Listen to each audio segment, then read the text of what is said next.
Good morning guys! Yan, it's Sunday na naman dito sa Canada. Siyempre, pahinga. Then bukas, back to work na naman tayo. And yun, meron tayong good news ngayon guys. No? Sa mga international student. Yan, actually, matagal na to na vlog. Ngayon lang ulit na update kasi may bagong lumabas para sa mga international student.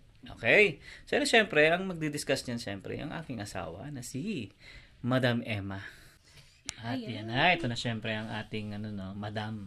Siya yung magdi-discuss yan about dyan. Yan. Yes, alam ko marami nag-aabang, pero alam ko marami na rin nakabasa nitong news na to. But para sa mga hindi pa nakakarinig o hindi nakapagbasa, itong video na to ay para sa inyo ha. Kasi last November 15, ayan, few days ago lang, ay nag-release na ng update etong si Immigration Minister Mark Miller regarding sa allowed hours na pwedeng magtrabaho ang international student. Yun. Yan, ang tagal na nating inaantay to kasi I think mga few months ago pa, February, March, ano ba yun? Sabi kasi, this coming fall daw, gagawing 24 hours. Yun. Pero, hindi nangyari yung announcement na yun. No? Dumaan ng September, October, and mid na ng November. Wala pa rin sinasabi. Kaya, ang standing policy, yan, since fall, ay 20 hours a week lang ang pwedeng ipagtrabaho ng mga international students. Kasi nga, walang solid announcement. Parang pahapyaw lang yun ni Immigration Minister Mark Miller na this fall, sasabihin natin 24 hours na, pero wala pang official. Kaya medyo naguluhan nga yung international students dun eh. But thankfully, ayan, November 15 guys, tandaan nyo yung date na yan. Kasi starting that day, pwede na kayo mag 24 hours a week. Yan, while class is in session. So, ito yung mga off-campus hours. Kasi kapag nag-work daw kayo on campus nag-work kayo sa school nyo, whatever position it is, hindi yan counted sa limit. So, mas maganda mag-work within the campus. Within the campus. Okay. Kasi walang limit. Pero, mataas yung competition kasi konti lang naman yung offer na slots doon. So, pag mag-apply ka sa iba, ayan yung challenge nga naman. Minsan, ayaw nila ng part-time.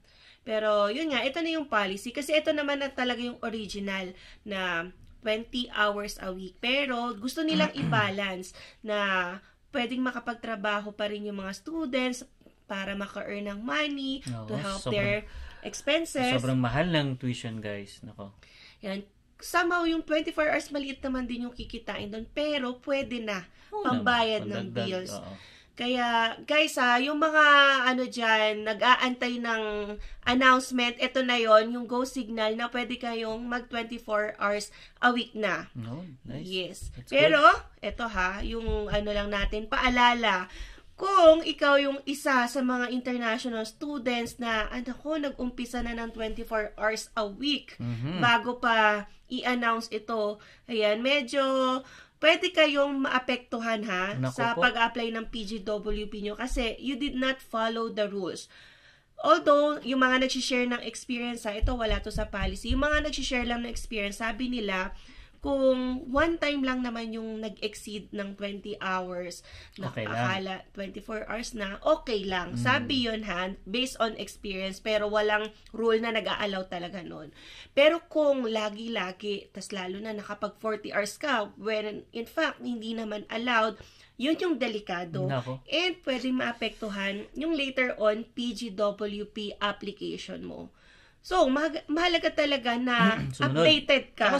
Sumunod ka. Kung ano yung present rules, yan, kung 20 hours lang this month, 20 hours a week lang i-follow mo. And then, kung ngayon, November 15, yan, start na kayo. Pwede na kayong magpa-update sa inyong mga managers, employers na, pwede nyo na pong dagdagan ng 24 hours a week ang aking schedule or shift. Madali lang naman siguro yun. Sasabihin mo lang naman dun sa employer mo na, allowed ka na maging 24, di ba? Ayan, oo. So, during our time tinitreat ko rin naman yung sarili ko na swerte somehow because of kahit naman pabago-bago yung policies dito. During our time, November din yun, tandang-tanda ko kasi nag-apply ako sa Nordstrom noon. Inalaw kami na mag-work unlimited. Walang cap na 20 hours a week. Bahala ka hanggat kaya mo. Hanggat kaya mo. Kaya ang dami kong mga kakilala na international students. Double job, kahit na nag-aaral. Kasi nga, walang limit nun. Tanda mo, baby, kung ilang months din tumagal yun? More than 1 year din yun. Kasi ngayong year lang naman tinapos yung unlimited nung, I think, April or May yan, yung bago ako mag-co-op. Yeah. So, yun guys, no, swerte kami kasi nakapag-work ako noon. Nakatulong din somehow sa tuition. So tsaka sa expenses natin. Kasi before, ako lang talaga lahat work nun. Nag-umpisa ako as seasonal muna kasi parang job fair lang naman ng Nordstrom yun. And then, na-absorb ako as a full-time worker. Yeah. Pero, yun nga lang, nagsara yung Nordstrom, so until June tayo nag-work. But at least, na-utilize natin yung allowance, yung temporary policy.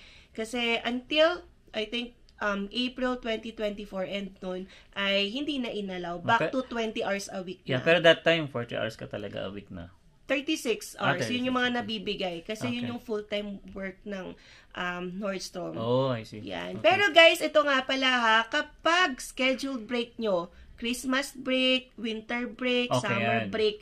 Ayan, unlimited yan. Antayin nyo basta kung ano yung scheduled hours or scheduled break, ng inyong school. So, hindi nyo i-follow kung ano yung mag-end lang yung term nyo, scheduled break na yun. Tingnan nyo kung ano yung official term break nyo para syempre, lagi tayo nagpa-follow ng rules. Kasi, yun importante. Oo. Guys, syempre, kapag sumusweldo ka dito, di ba, kinukuha yung SIN nyo. So, may mga records sila sa government offices talaga kung ilang hours ang inyong tinatrabaho. So, makikita yan. Hindi nyo maitatago na sumobra kayo sa oras. So, dapat talaga laging nagfa-follow. Yeah, yun importante dito guys. Kasi alam nyo naman, temporary lang tayo dito. Kaya kailangan natin sumunod sa mga polisiya talaga. Kasi kung hindi, tayo rin yung kawawa sa huli. Yan, tayo yung pwedeng ma-denyan ng PGWP, which is, yan nga, pahigpit na rin ng pahigpit.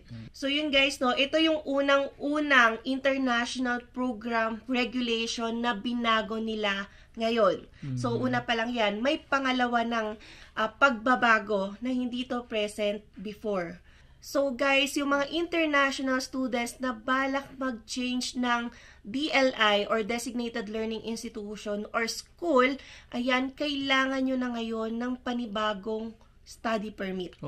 Yan. Ang dating rule kasi, kapag mag-change ka ng school, you just have to inform. Yan.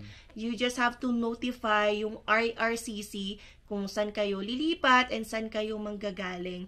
Pero syempre, with the goal na para i-prevent daw yung mga fraud or misrepresentation. Alam nyo naman yung iba, maraming nandadaya ng LOA or LOA. So, kailangan na daw, kung lilipat ka ng Designated Learning Institution, mag-a-apply ka ng panibagong study permit. So, ganun, baby, medyo mahirap ba mag-apply ng mga ganun? Hindi naman, dagdag alalahanin lang, dagdag proseso. Alam nyo naman, ang daming backlogs ng IRCC. Pwedeng ma-delay yung plano nyo kung balak nyo lumipat, for example, ng school, tapos hindi pa nila ma-process. Yes. Diba? Parang, ano yung status mo yun? Implied ba? Or makakalipat ka ba? So, marami pang tanong dahil panibagong regulation lang ito. Yeah. So, nakikita ko nga sa group na na-joinan ko nga, balak niyang lumipat ng school.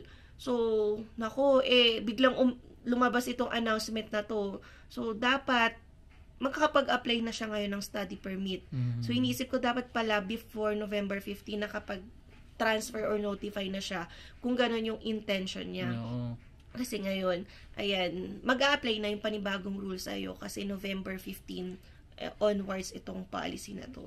Okay. Yang pagbabago na yan ay geared towards sa pag-i-strengthen ng International Student Program ng Canada.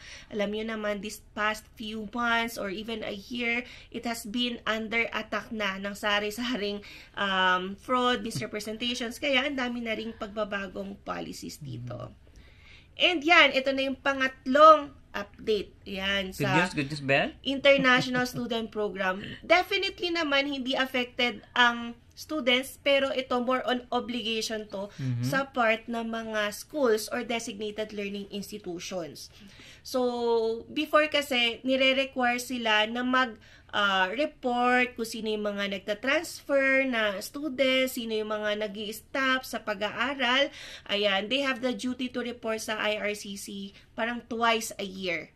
And for the past few years, yun nga, na-note nila, however, yung mga schools or designated learning institutions, hindi masyadong nagko-comply sa reporting. Kaya hindi nila natatrack sino na yung tumigil mag-aral, sino na yung lumipat, or ano ba yung status ng batang ito. Ayan, kasi nandito ka, nag-issue ng LOA, pero hindi pala nag-aaral. Yun yung mga certain problems nila. Ngayon, papatawan na ng parusang suspension ang school na ito kapag hindi ka nag-report ng twice a year. Oh. So, anong suspension yon? 1 year suspension. Yan, pwede siyang hindi makapag-welcome ng international students sa school na yon kapag hindi siya malaki-laking pera mawawala sa kanya kung isang taon. Oo. So, dapat sumusunod talaga yung mga designated learning institutions. So, iniisip namin talaga na one of the problems kasi dati ay may mga pumapasok na international students dito under study permit, syempre. And then, after some time na makahanap na sila ng work, nag-i-stop sila. So, magtatrabaho na lang, imbes na, syempre, mag-aral at magbayad ng tuition. Hindi na yun ang monitor. Kasi dapat, ma-revoke na yung permit mo, student visa mo, kasi hindi ka na nag-aaral. Yeah.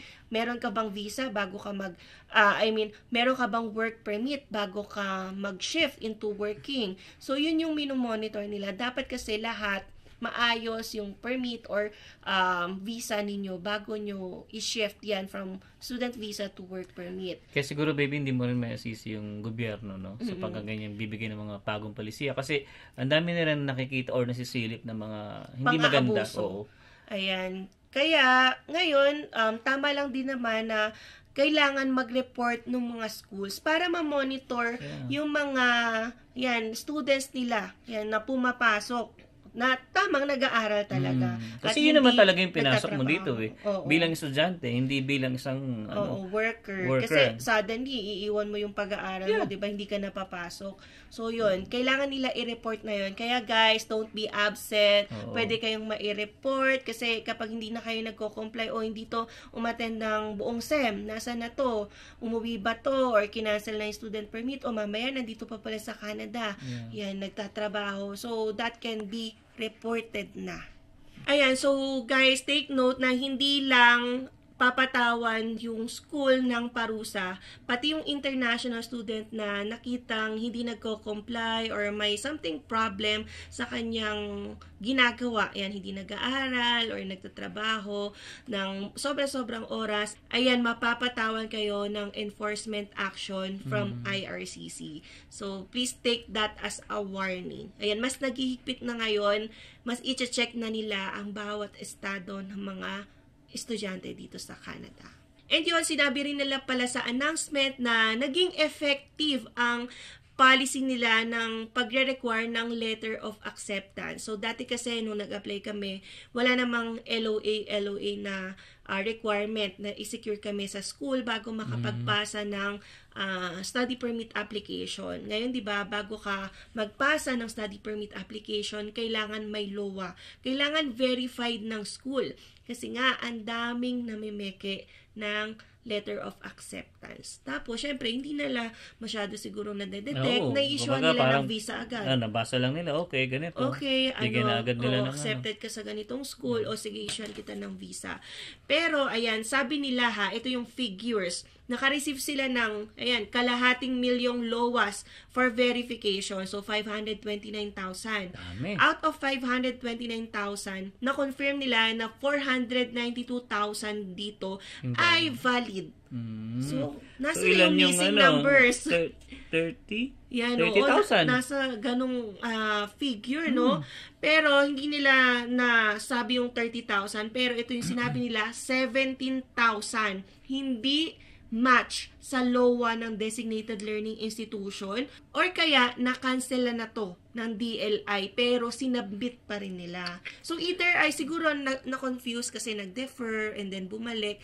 Meron din ako kakilala nito na nagkaroon ng misunderstanding sa school nung nag-defer siya, na-issuehan ng panibagong LOA, tapos sabi nila, kukunin na lang ulit yung term nito, magpo-proceed na sila. Pero syempre, sa system ng school, canceled na yung LOA na yon. So, na-refuse yung study permit application niya. Ano rin naman yan eh. Sila rin naman yung gumawa niyan, tapos tamo ngayon. Sila rin yung maapektuhan. Ayan. Diba? So, ito, diba, 17,000, medyo marami-rami din yun na nakitaan nilang hindi na valid yung LOA or hindi nag-match. Pwedeng fraud yun or gawa-gawaan lang. So, guys, no, yan, another step nila talaga na para ma-ensure na valid ang inyong mga LOAs. Yeah. So, yan, review natin. Unang-una, guys, good news ito ha. Yeah. 24 hours a week na ang pwede nyong maging trabaho. Yan, while class is in session. Kahit nag-study kayo, allowed kayo to work for 24 hours a week. So, pangalawang announcement, kung lilipat kayo ng school or designated learning institution, hindi na lang pwede kayo mag-inform sa IRCC. Dapat ay kumuha na kayo ng bagong study permit application bago lumipat kayo ng school. Tama. And pangatlo, ito para sa mga designated learning institutions, kailangan na nilang submit ng reports. Yan, kailangan nila seryosohin ang pagre-report about yung mga standing or status ng mga students nila, kung nandito pa sa kanila or nag-leave na or umalis na, hindi na nag-aaral. Otherwise, pwede silang masuspend for 1 year. And yung mga hindi nagko-comply ng international students, ayan, pwede rin kayo patawan ng enforcement action ng IRCC. So, yan. So, yan ang mga bagong-bagong update or international student program dito sa Canada. So, makikita nyo rin yung update na yan sa IRCC website. Yes. Dahil nga, very important na lagi tayong updated. At saka guys, no, laging sumunod sa rules, polisiya ng mga ayan, dito sa Canada. Yan, kung 20 hours a week, 20 hours a week. Yeah. Kung 24 hours, 24 hours. But during scheduled breaks, you are allowed unlimited. Ayan. So, yun guys, no. I hope na nakatulong tong video namin ni Emma ngayon. And yeah, pag may mga question kayo, just comment lang sa comment section natin. And para sa mga hindi pa po nakasubscribe sa aming channel, please do subscribe po. Konti na lang, 40,000 na tayo. Lapit na. And maraming salamat po sa mga solid na viewers namin. And okay lang naman na kapag nakakamit tayo, sabi, uy, pasensya na, lagi kaming nanonood pero hindi lang kami nakasubscribe. Kasi okay, kailangan nyo ng account. Okay lang din yun. We appreciate it. And, pero maganda lang din naman makita, uy, 40K na somehow. But yeah, again, hanggang dito na lang. We'll see you again on the next one. Peace!